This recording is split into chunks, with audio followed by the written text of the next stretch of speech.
palm is tall, so you can see them. It's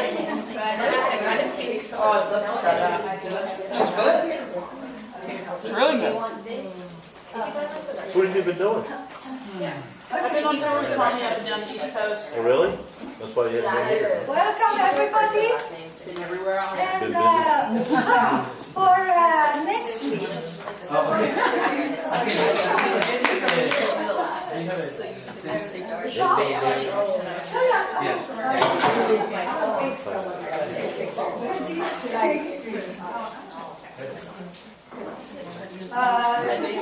Tom, for the next 2 weeks you're going to be here. 2 more. Could you ask the majority what topic, because you have, you told me you have 40, 50 different topics, to see maybe for the next 2 months, 2 weeks. the 2 programs, to see what topic would the friends like to hear about. That it's not going to be your choice, it's going to be the But majority. he has to say the 37 topics. Okay, and we have to vote on every one of them. No. I'll give general ideas. Tonight I want to talk about, I want to get back to main spirituality, because most of you are wanting to be spiritual. And I said to Farzine last week, I said, would you be a better golfer if you just read about golf and didn't play golf? And Farzine said no, and this is true with everything.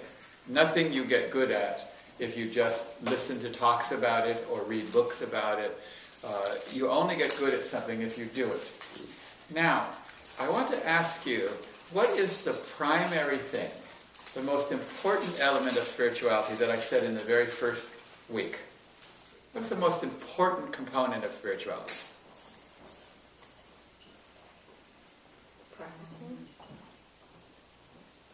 A spiritual person practices, first of all, happiness, joy, and radiance. And so that was the first talk that I gave. And still I find we live in a world where people love to be unhappy. They love to they share their unhappiness. If anything bad happens to them, they have to tell other people. Isn't that right? They have to tell other That's people. news. They have to tell. It doesn't really matter, even if it was really mundane. They went to the bank and the teller wasn't very nice, and they say, "Oh, you cannot believe how," and they go on and on. Just even the smallest little thing. And when you come home at night, or you go to a meeting, people say, "Oh, I had a terrible day." Another person will say, "Oh, you think your day was bad," and they immediately try to one-up them in unhappiness. Remember we talked about this? Yes. This is the first step in spirituality. And so then we talked about what it means to be happy and how to do it. We need to talk more about that, because to be happy means that somehow you have to accept your life, no matter what it is. But there's another component to happiness, which I didn't talk about very much, and that was the radiating of happiness to other people. We didn't talk about that. We talked about having happiness, but radiating it to other people. The most important component of spirituality is to try and make other people happy. Believe it or not, that is the key to your happiness.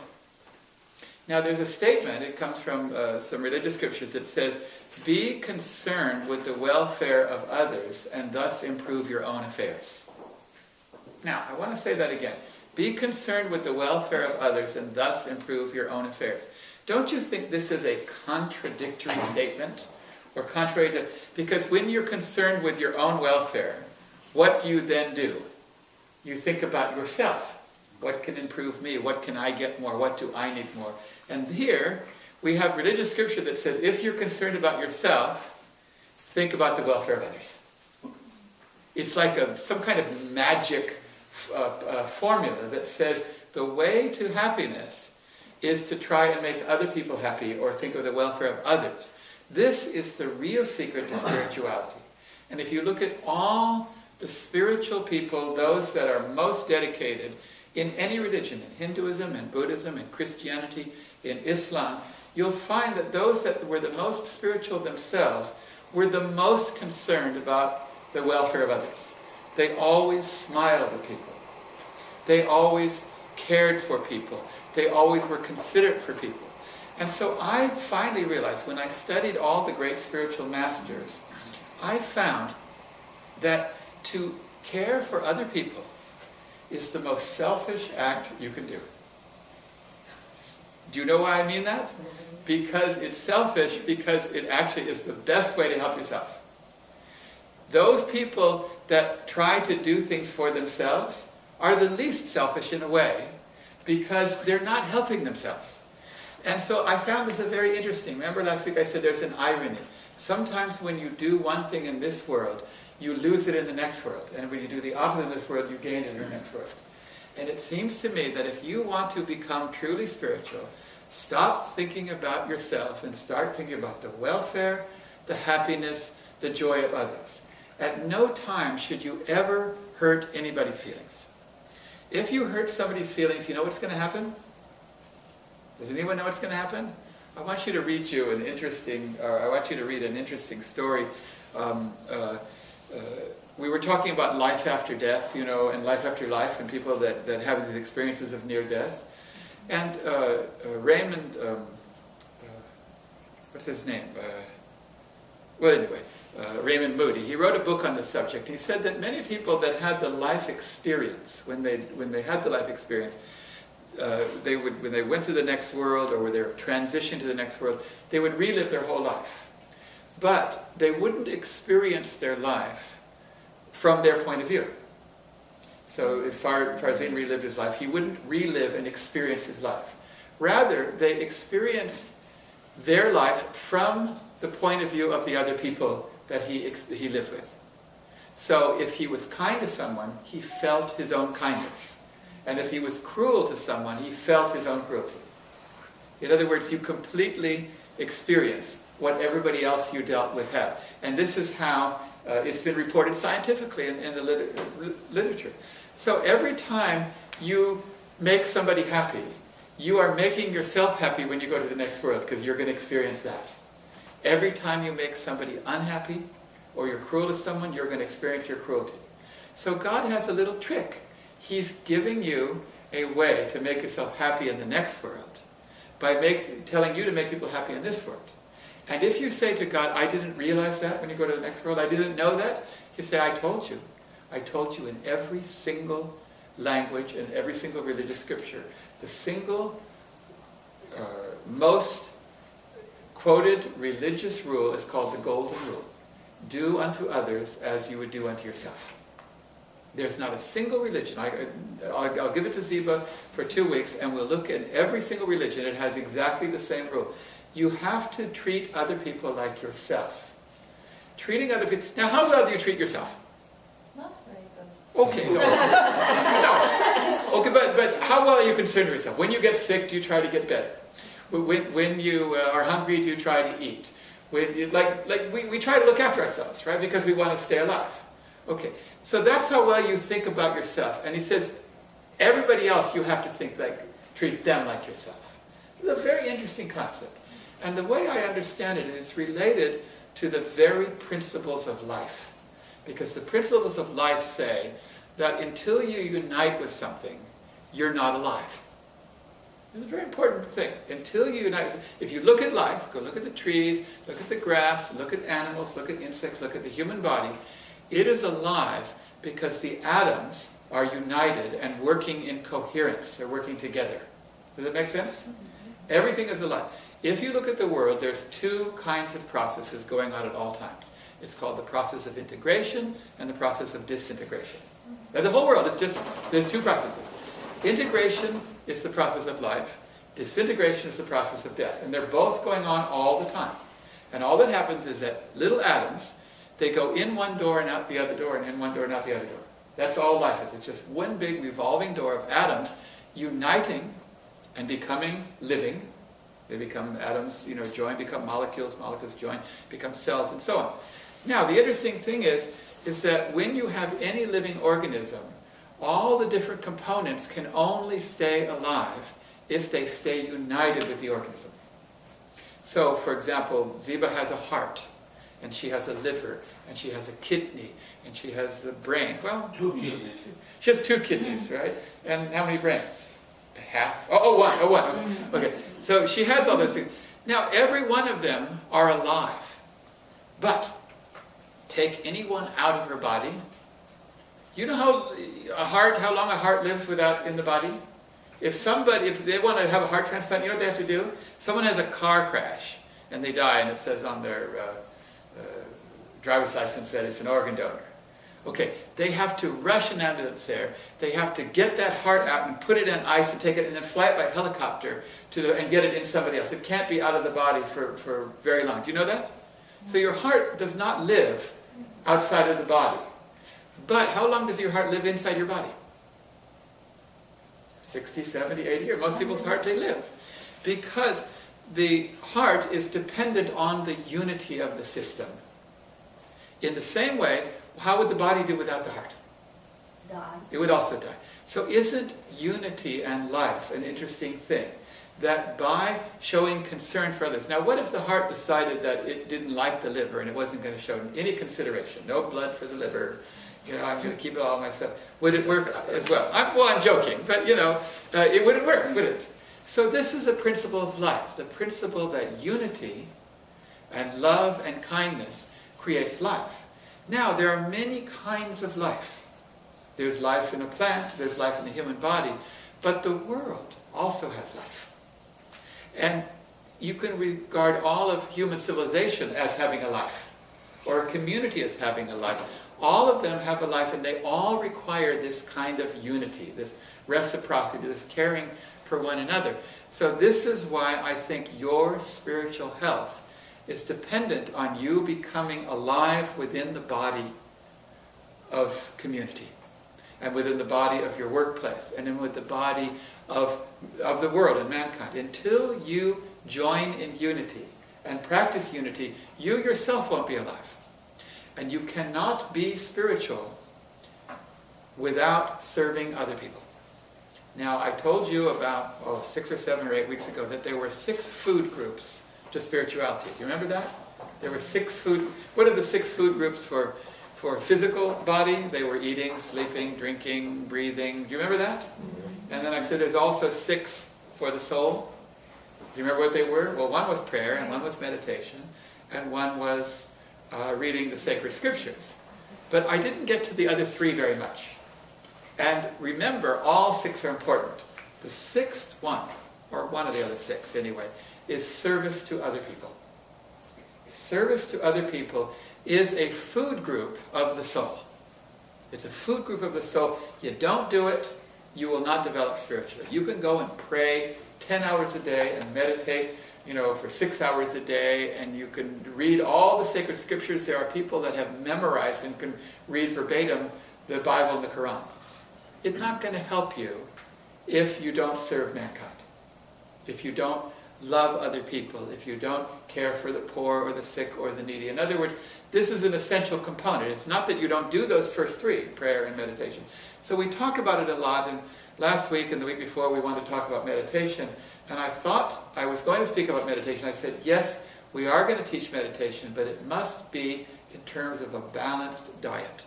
A balanced spiritual diet involves daily or weekly serving other people.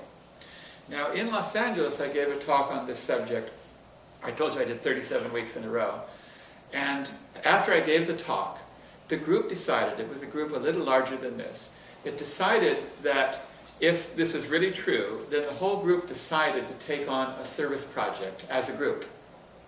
Because I gave the talk, and apparently some of them were very convinced. They said, I'm not doing this. I can go home and pray on my own. I can go home and meditate on my own. But service is something that's done well with groups. So the actual group, I said, well, I'm not going to tell you what to do. You guys all get together and decide on a service project. And many of the people, not many, but some of them, they already had organizations that they were involved with that required some labor. But the whole group then decided to do this, and they would send it out into emails as part of an adjunct to the meetings. And not everybody went, but they often went, and they would organize, they would go and do this and do this. Sometimes they would go in a soup kitchen and feed the floor and so on. And every time they would come back, the people that had done it together, they were like close family suddenly.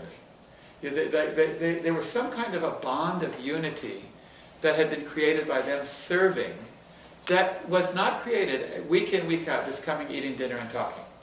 And I found that they were happier and more spiritual, and they got more good. Normally when somebody asks you to do something for them, we think, oh, it's bad. It's a burden. Even if someone asks me to drive you to the airport, or something so you know, like the comedian Henny Youngman, he says, I went on a pleasure trip today. I drove my mother-in-law to the airport. You know, but he was joking. But I remember one time a friend of mine, I'm not going to say his name, he asked me to drive him to the airport, and I said, why won't your wife take you? And he said, I've been married for 40 years and my wife has never taken me to the airport. So I have to ask my friends. So I took him to the airport. And it came in handy because one time I needed to get to the airport and my daughter drove my car into the fence next door. Like we had a house, another house. My daughter was 6 years old, Rachel. She went in, got in the car, and shifted the gears, and it rolled into the fence. And this was an hour and a half before my flight for the first meeting of the Baha'i World Congress Committee. And the House of Justice and Earth were there and everything, and she drove my car into the fence. And the car was all, and she, you know, so I called this friend of mine who I'd driven to the airport, and I said, can you get me to the airport, and I need to be there in 20 minutes, otherwise I'm going to miss my flight. He loved to drive fast, and he always wanted an excuse to drive fast. He always wanted an excuse to drive fast, and he could never do it. So he was driving, he was shifting lanes from 4 to the right and turning and cutting and driving and stuff, and he was having so much fun, and he thought if he got a ticket it would be okay and everything like that. And I made the flight, just by the skin of my teeth. And I realized that it came in handy that I drove him to the airport that time, because later on when I needed him, he came and did it. So sometimes serving people will even help you in this life, but in the next world it will really help you. So I want to do a study of spiritual people and masters and see how they can do this. You know, how does Mother Teresa do it? How does the Dalai Lama do it? How do they have this attitude, this spirit? And so the first thing that I was interested in, I looked at Abdu'l-Baha because I gave some talks on him. And I was interested to see, was this a component to his spirituality? Because he was a deeply knowledgeable, deeply spiritual man, and always busy, and so on. And yet, every time I had read stories, he seemed to spend most of his time thinking about the happiness of other people. And I thought, this is contrary, because I know lots of busy people. They don't spend the time that he has. Where did he get it? So first of all, I looked in some stories. I'm just going to tell you one or two stories.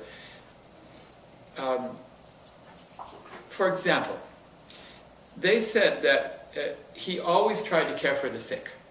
And he lived in the city of Akka in Palestine. And he constantly gave money to the sick.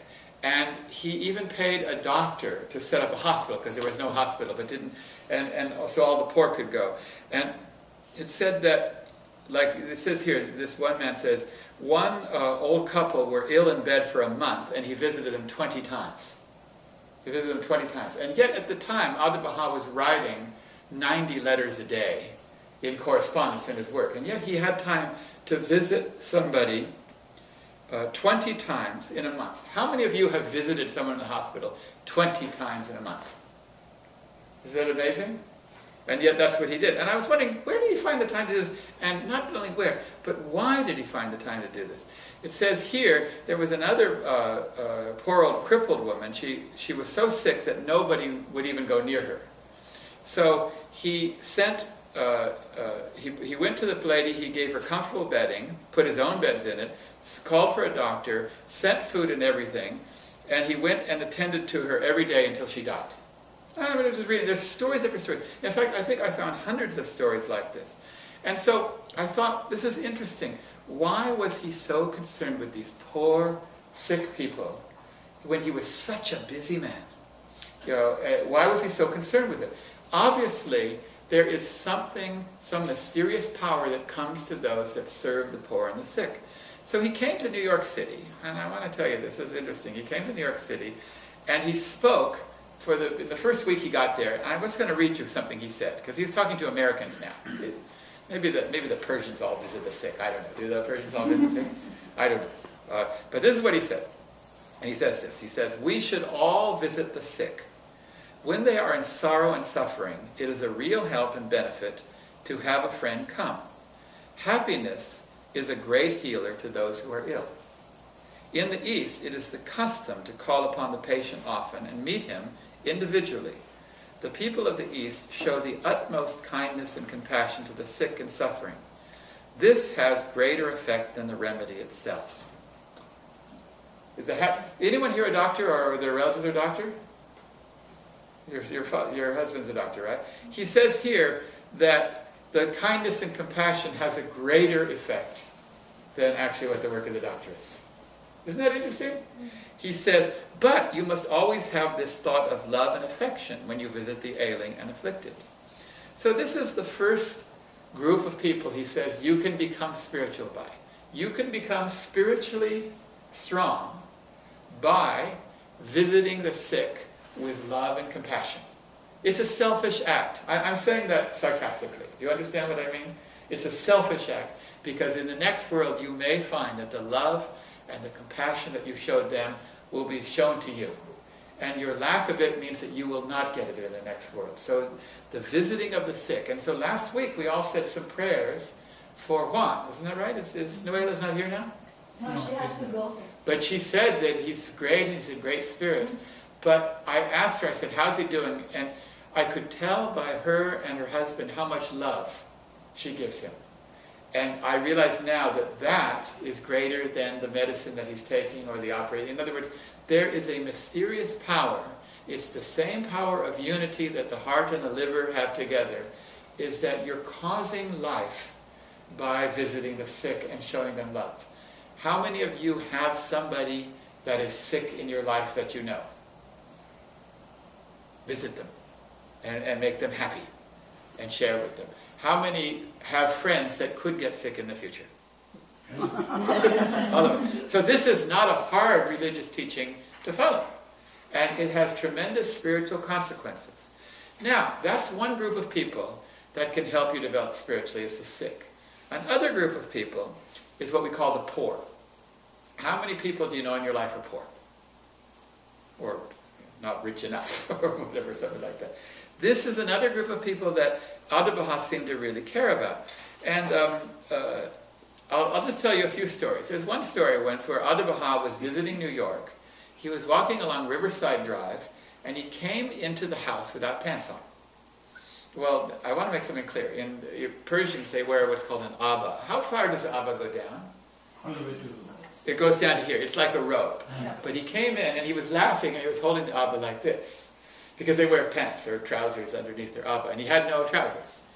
And he was laughing. He thought it was really funny. And they thought, why are you, coming in without any trousers? And it says, apparently, when he was walking, he saw a very poor man whose trousers were torn and tattered. And they were completely torn and tattered. And so he said, psst, and he called the man from behind the bushes, and he took off his pants and gave them to the poor man. Now I'm thinking, what is this guy thinking? You know, a Persian man with a big white beard, with a strange clothes, takes you behind the bushes and takes off his pants and gives them to you. I would love to talk to that man and see what he thinks. But Abdu'l-Baha couldn't walk past somebody without giving them, like he couldn't walk past someone with torn pants without giving them his pants. Now he was always like this.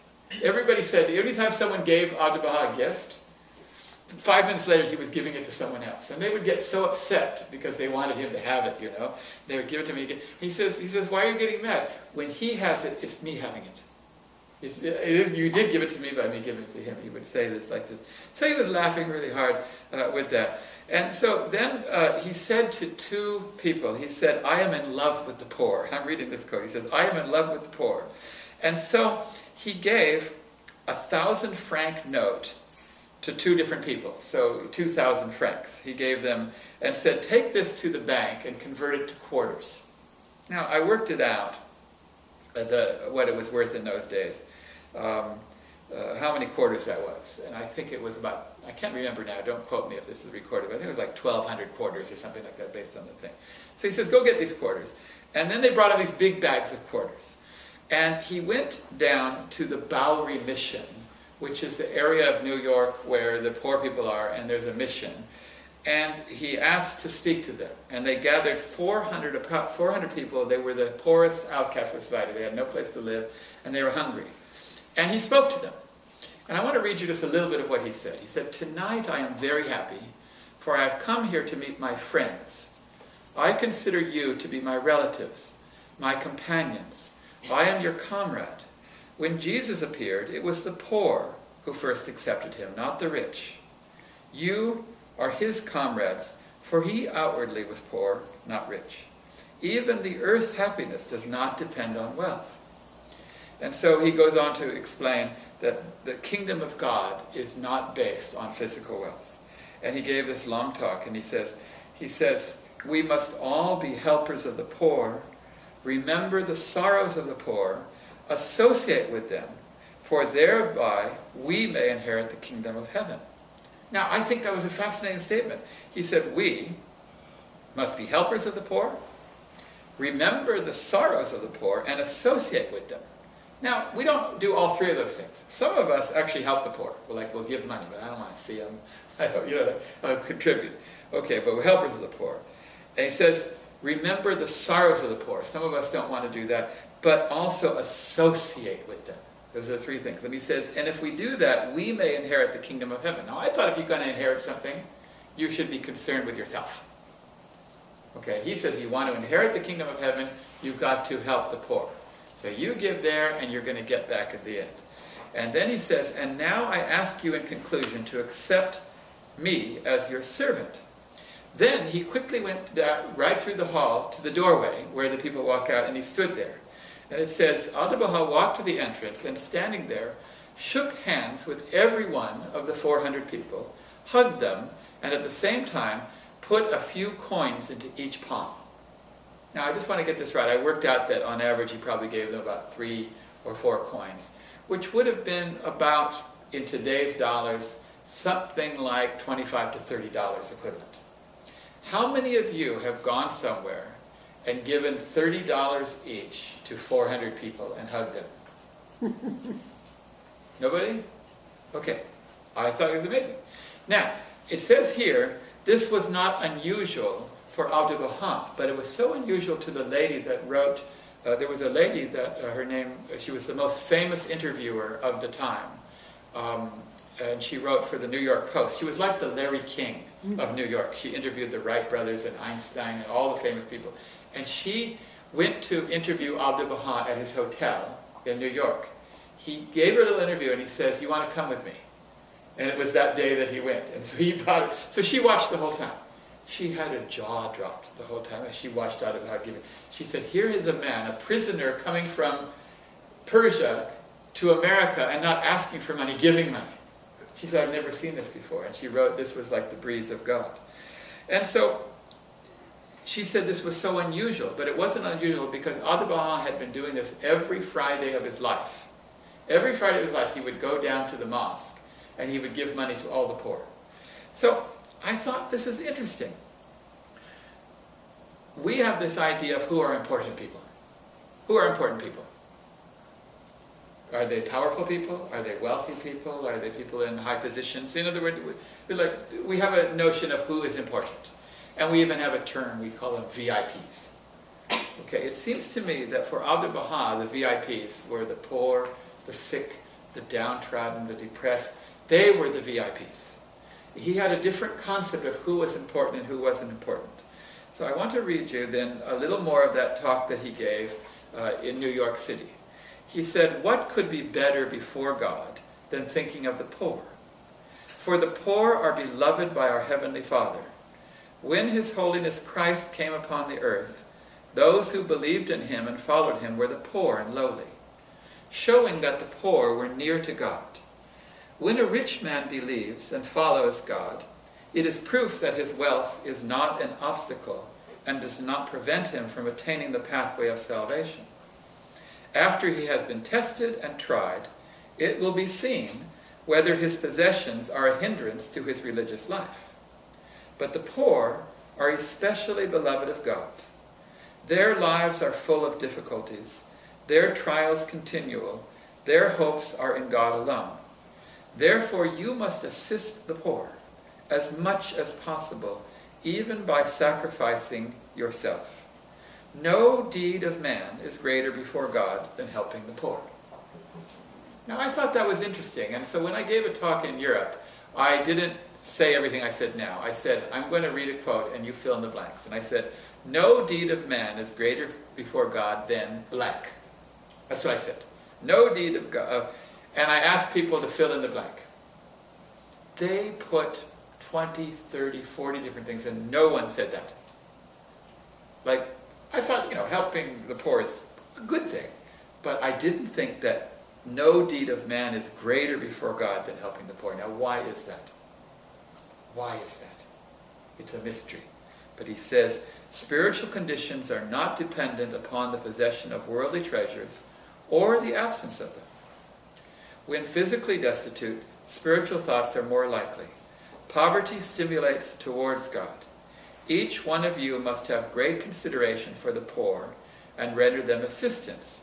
Organize an effort to help them and prevent an increase of poverty. So he says, not only should you help the poor individually, but you should also organize efforts, organize other people to help them, and also organize efforts to prevent the increase of poverty. This is one of the primary components of the spiritual life, that you organize and help the service to the poor. Now, there was this one lady that went to Israel, not Israel, it was called Palestine in those days, and she wanted to help Abdu'l-Baha, and she was one of the finest speakers and scholars, a wonderful religious person. Her name was Lua Getzinger, if any of you are Baha'is, then you know about it. She went to Abdu'l-Baha and she said, what can I serve you? And he said, I wish for you to go and call upon this sick man, take him food and care for him, because he had been doing it and he was too busy to do it today. Could you do that for me? She was so excited that he gave her one of his jobs because she wanted to serve him. So she said she got the address and immediately went to the house of the man. She was so proud that he'd asked her to do this. And then she immediately returned back to Abdu'l-Baha. And she said, Master, you sent me to a very terrible place. I almost fainted from the awful smell, the dirty rooms, the degrading conditions of that man in his house. I left quickly before I could catch some terrible disease. He looked at her sadly, and he gazed, and he said, if you want to serve God, you have to serve your fellow man. Because in every person you should see the image and likeness of God. Then he told her to go back to the man's house. If the house was dirty, she should clean it. If the man was dirty, she should bathe him. If he was hungry, she should feed him. He asked her not to come back until she had done all of these things. Abdu'l-Baha has done these things many times for this man, he said, and she should be able to do them once. That's what she said. So she learned the lesson the hard way, I guess. So I'm thinking, this is interesting. We have to have a new concept of VIPs. VIPs are not the very important people, they're the very important poor, or the very important downtrodden. And so I was reading, and I'm going to read you a passage. This is from the writings of our scriptures. But it talks about what you should do if you meet a certain type of person. And he calls them the abased or the downtrodden. Who are the abased? Who are people that are abased? People that have been made lowly, or something, and downtrodden people that have cast and so. So he says, if you meet the abased or the downtrodden, turn not away disdainfully from them. For the King of glory ever watches over them and surroundeth them with such tenderness as none can fathom.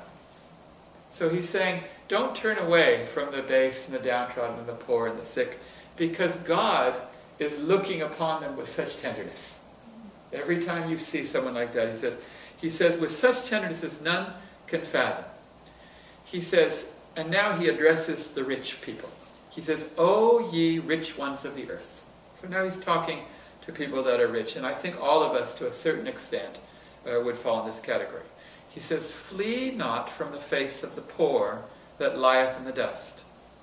Nay, rather befriend him and suffer him to recount the tale of the woes which God's inscrutable decree hath caused him to be afflicted.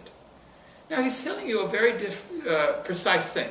He says, do not flee from the poor that lieth in the dust, but become friends with them and ask them to recount their life or their tales.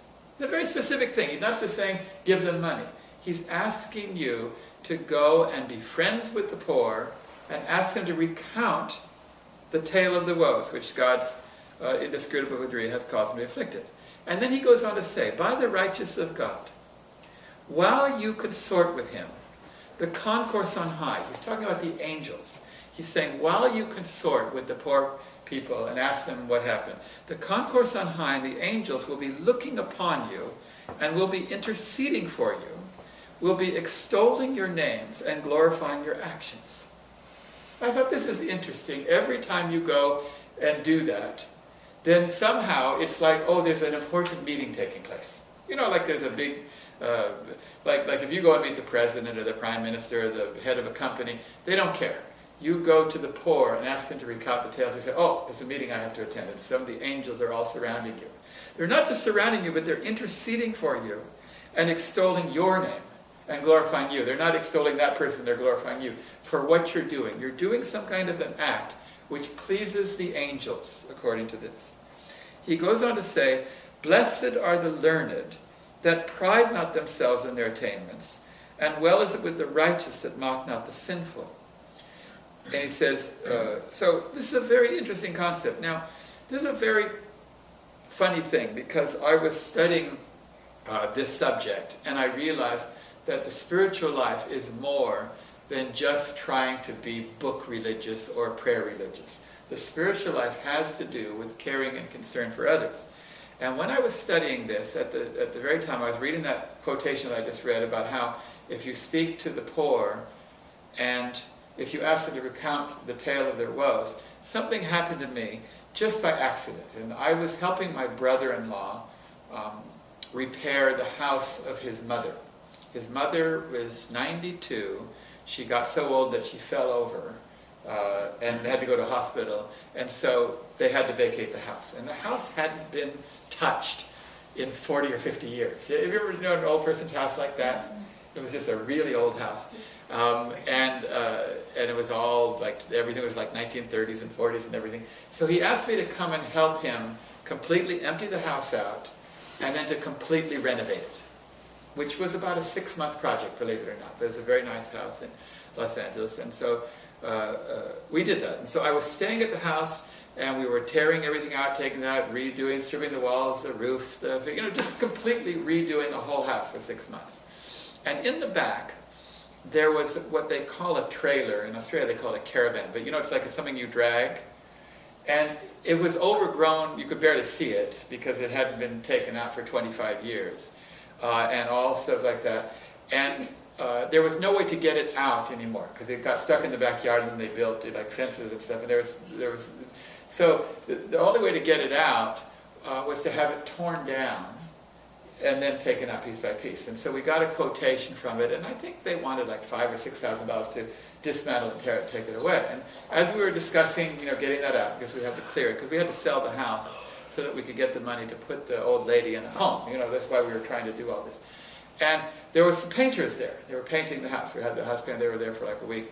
And we were talking about doing it. And one of the painters said, if you're just going to tear that down and throw it away, I know a homeless man that would love to have this. And so my brother-in-law said, oh, really? Well, how can we get it out? He says, I can get a few of my guys, and we can break that fence open, and we can tow it, and I'll get a few of my workmen, and he can take it out, and we can get it out.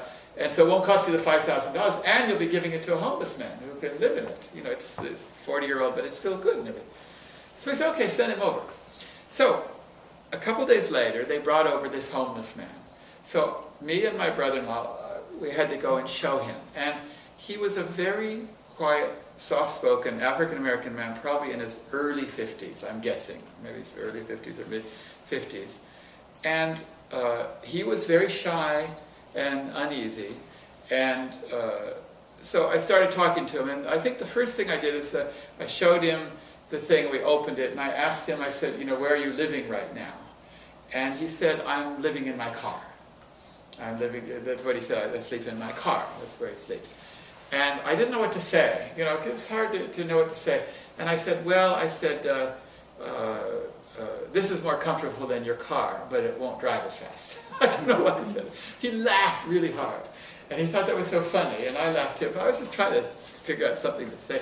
So we showed it to him. He had this big smile on his face, and as I started to talk to him, no matter what I said 1947 or something, you say, oh, that was the year so-and-so hit so many home runs and such was elected congressman. Like, whatever date you said, he told me all the things of that year. And it didn't matter what date you said. And if you said it, he was like the Rain Man. You know the Rain Man? Like he was a fascinating character.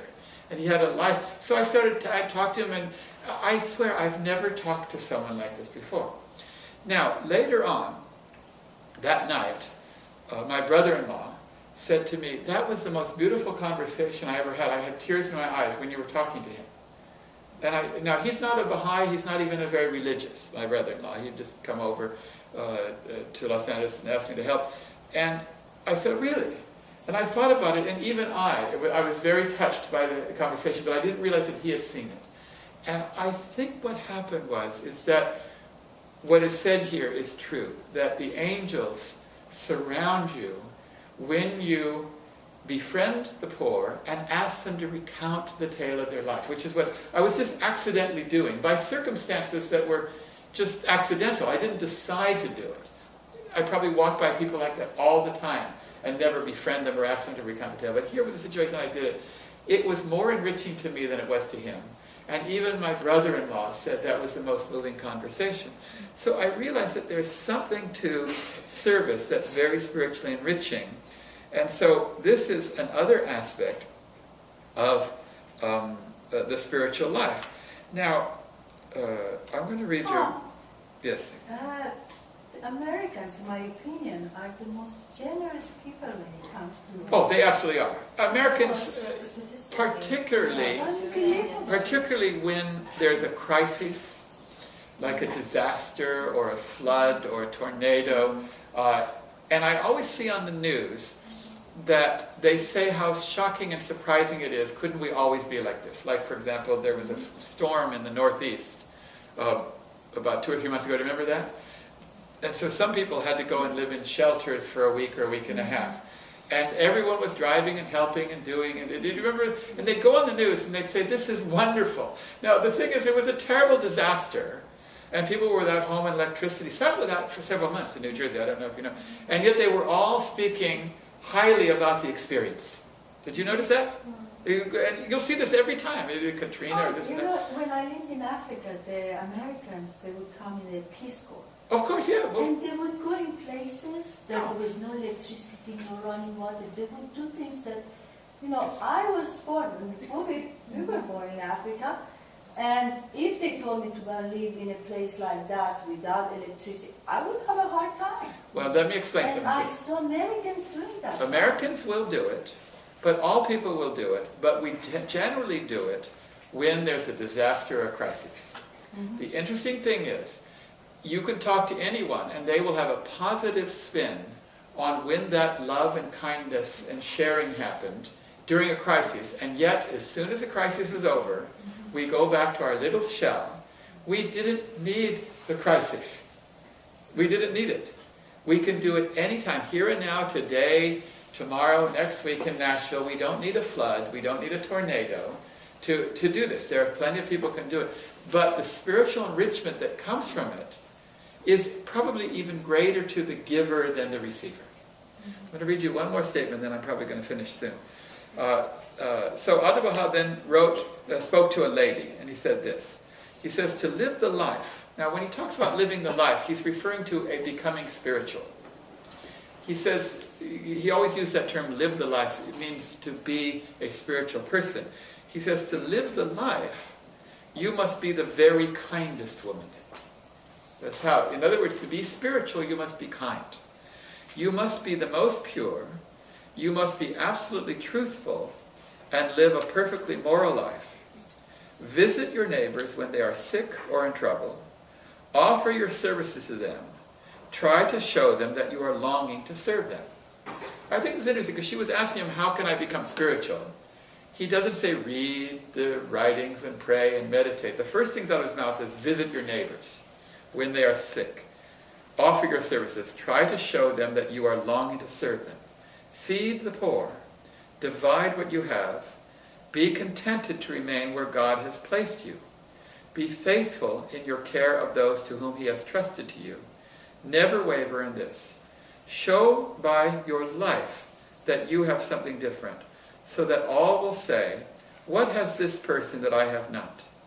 Show the world that in spite of the utmost suffering, poverty and sickness, you have something which gives you comfort, strength and peace, that you are happy, serene, satisfied with all that is in your heart. And there's many other statements, 1, 2, 3, 4, there's lots of others.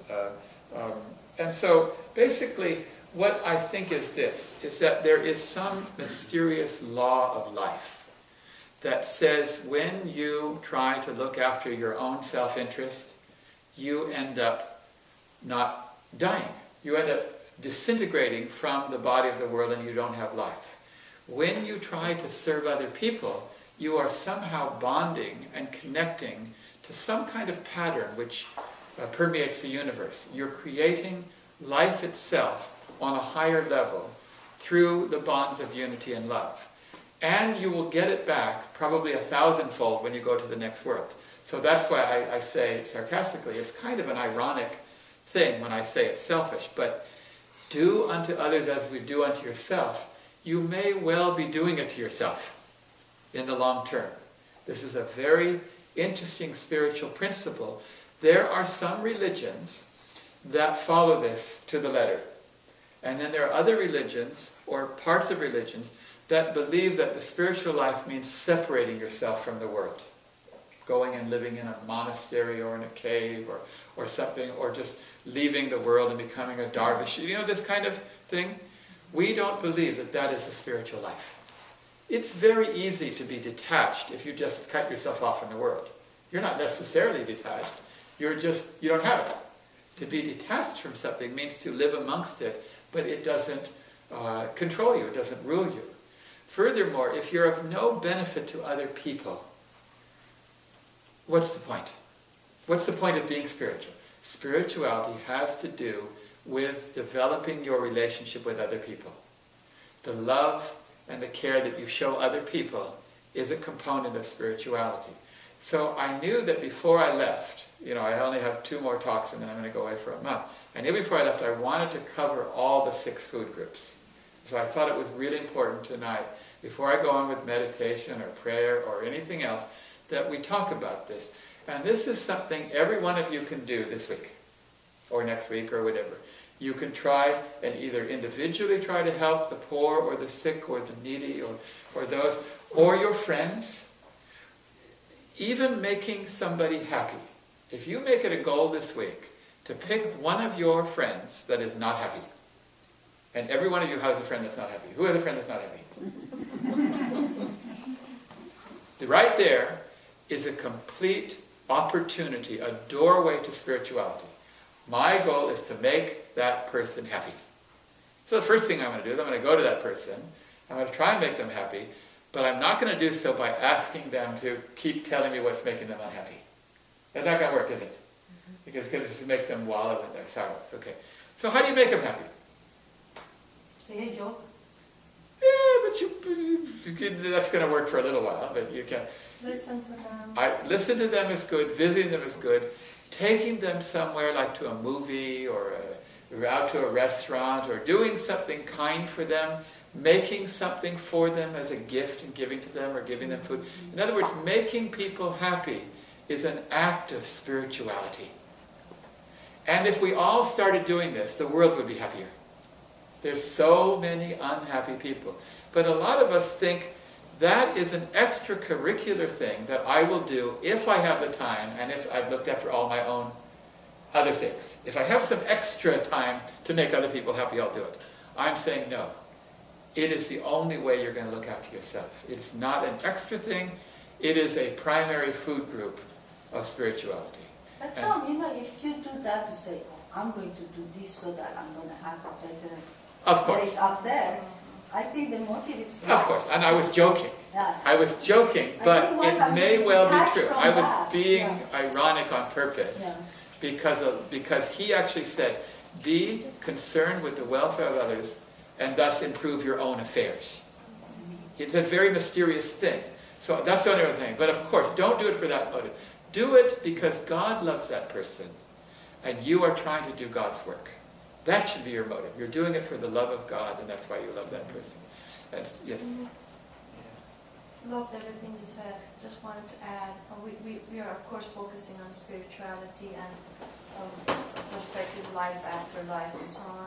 But I think we also talked about how money and beauty and success and all of those things at the end of the day is proven that doesn't bring a lot of happiness. But at the end of the day, I think all of us experience another kind of happiness in our lives. And I think probably most of us have experienced it when we shared joy or brought joy to somebody's life or took some of their pains away. Somehow we feel that happiness and the fulfillment and a sense of purpose in our life. But we can't really define in so many words, but we've all experienced it. And I think that is the human or the humanity in us that also reflects that joy immediately even. I mean, on the day that I make you happy, I probably go to bed happier because I experience that reflection of the joy in my life, let alone whatever happens after I pass on. But I think this reflection of the joy and happiness and sense of fulfillment is what makes life. Do you know there's a lyric to the song that says, make someone happy, make just one someone happy and you will be happy too? Which is it's a corny song, and I can't sing it because it's so corny.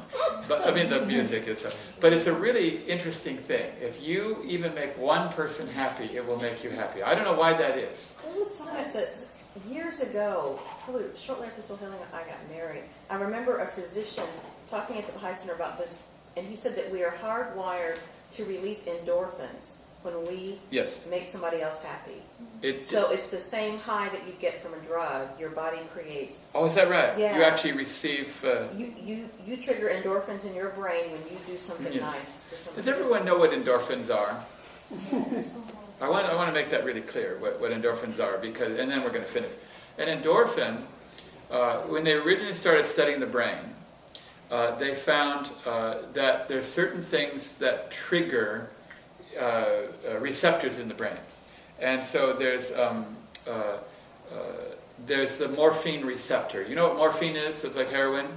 So if I give you heroin, it goes and triggers the morphine receptor. Okay?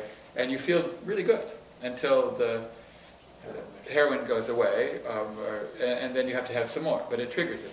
So then they did a study, and they found that, you know what endogenous means? Endogenous is a medical term for something that you can inherently do yourself without having to take a drug, something that's endogenous. And they found that there are certain things that endogenously hit the morphine receptor, and they call that endogenous morphine.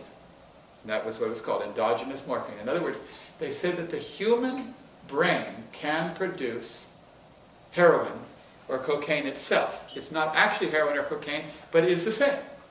It's called endogenous morphine.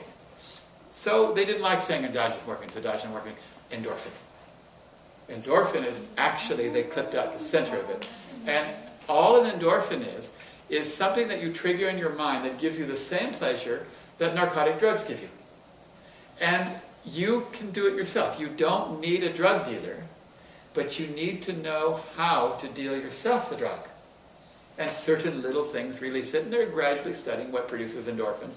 For example, joggers, if they do 26 miles, release endorphins. So that's why I say, how can you get up and run 26 miles a day? He says, I can't go without it. I'm like an addict. I say, how can you go out? Because he produced enough endogenous morphine to do it.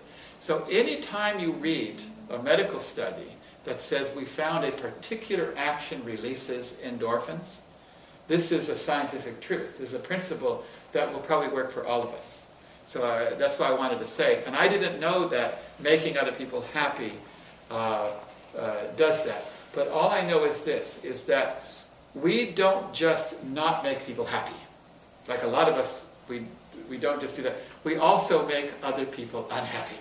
At least stop doing that. In other words, we cause grief. I'm deadly serious. You're laughing. We constantly are rude to people. We insult people. We mention their faults to them. We hurt their feelings. Have any of you ever hurt somebody's feelings? And when you're driving home, how do you make you feel? You feel sick inside, don't you? You're probably